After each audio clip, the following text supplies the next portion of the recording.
السلام علیکم، میں ناہید ہوں اور آپ یوٹیوب چینل دیکھ رہے ہیں۔ سعودی عرب کے وزیر خارجہ فیصل بن فرحان نے سعودی عرب میں آنے کی نیتن یاہو کی جو خبریں ہیں ان کی تردید کر دی ہے، اور یہ وہ خبر ہے جو آج سارے نیشنل اور انٹرنیشنل میڈیا کی زینت بنی رہی۔ خبر کے مطابق اسرائیل کے پرائم منسٹر نیتن یاہو 5 گھنٹے سعودی عرب میں گزار کر ولی عہد سے ملاقات کی اور اس کے بارے میں اس میں مختلف مسائل بھی ڈسکس کیے۔ جو باتیں ڈسکس کی ان میں ایک پہلو ایکسیپٹنس کا ہے کہ تسلیم کرے گا سعودی عرب اسرائیل کو، اور دوسرا پہلو جو ڈسکس ہو رہا ہے وہ ایران کا ہے۔ جو تسلیم کرنے کی خبریں ہیں اس کے بارے میں جہاں تک بات کی جائے تو اس کو پاکستان کے ساتھ بھی پھر لنک کیا جا رہا ہے، اور اس کے علاوہ جو اس سے پہلے جو عرب ملک اسرائیل کو ایکسیپٹ کر چکے ہیں اس پہ بھی بات ہو رہی ہے۔ یہ بات پہلے بھی ہو چکی ہے کہ سعودی عرب پر بھی یو ایس کی طرف سے اسپیشلی ٹرمپ کے دور میں بہت پریشر رہا ہے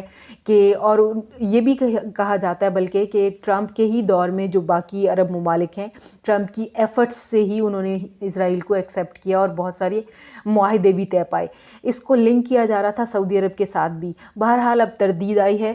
لیکن اس کے علاوہ جو دوسرا پہلو اب ڈسکس ہو رہا تھا، ایک تو تسلیم کرنے کا پہلو، دوسرا ایران کے بارے میں پہلو۔ ایران کے بارے میں جہاں تک بات ہے تو میں آپ کو بتاتی چلوں کہ انٹرنیشنل میڈیا رائٹرز خبر رساں ایجنسی ہے، اس نے چھاپا ہے کہ جو پہلی بات جو انہوں نے چھاپی ہے وہ یہ ہے کہ اسرائیلی پرائم منسٹر کے آفس سے اس کی تردید خبر کی نہیں آئی ہے کہ وہ سعودی عرب گئے ہیں اور میٹنگ ہوئی ہے، یعنی انہوں نے ریجیکٹ نہیں کیا ہے اس پاسیبلٹی کو۔ دوسری خبر جو ہے وہ یہ ہے جو انہوں نے ڈسکشن میں انالیسز میں خبر میں ہی لکھا ہے کہ جو بائیڈن ہیں وہ ٹلٹ نظر آتے ہیں ایران کے ساتھ دوبارہ کسی معاہدے کی طرف جاتے، لیکن جو اسرائیل ہے وہ یہ نہیں چاہتا، بلکہ یہ بھی اس خبر میں درج ہے کہ اسرائیل اور امریکہ مل کر ایران کے جوہری جو وسائل ہیں ان پہ کسی حملے کی پلاننگ کر رہے ہیں، اور اس کے بارے میں سعودی عرب کو آن بورڈ کرنے کے لیے یہ میٹنگ ہوئی۔ اور میٹنگ میں جیسے کہ کہا جا رہا ہے کہ مائک پومپیو اور موساد جو کہ اسرائیل کی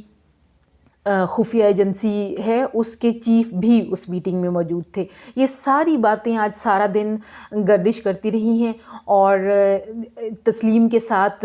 سعودی عرب کے تسلیم کرنے کے ساتھ پھر پاکستان پہ بھی پریشر بڑھ جائے گا یا نہیں بڑھ جائے گا، یہ بھی باتیں ساتھ میں سرکولیٹ ہوتی رہیں۔ میرا خیال ہے کہ یہ قبل از وقت ہے یہ ساری چیزیں کہنا، اور سعودی عرب کی طرف سے جو تردید آئی ہے فی الحال اس پہ اگر ہم رہیں، اور بینگ انٹرنیشنل ریلیشنز ٹیچر اور as a student and scholar as well, میرا خیال ہے کہ اس خطے میں جو آنے والی چینجز ہیں ان کو تھوڑا انتظار کر کے دیکھنا چاہیے اور ان کا انالیسس کرنا چاہیے کہ سعودی عرب کے اسرائیل کو تسلیم کرنے کے بعد کیا امپیکٹس آتے ہیں باقی اسلامی امت میں، اور ایران کی طرف کی جو پالیسی ہے امریکہ کی، کیونکہ جو بائیڈن کے آنے کے بعد فار شور نظر آ رہا ہے کہ وہ چینج ہوگی، اور اس کے ساتھ اسرائیل کے جو عزائم ہیں وہ کہاں تک یو ایس پورے کر سکے گا اس ریجن میں ایران کی طرف آنے میں، یہ بھی ابھی دیکھنے کی بات ہے۔ اس کے ساتھ ہی ناہید اختر کو دیجیے اجازت، اللہ نگہبان۔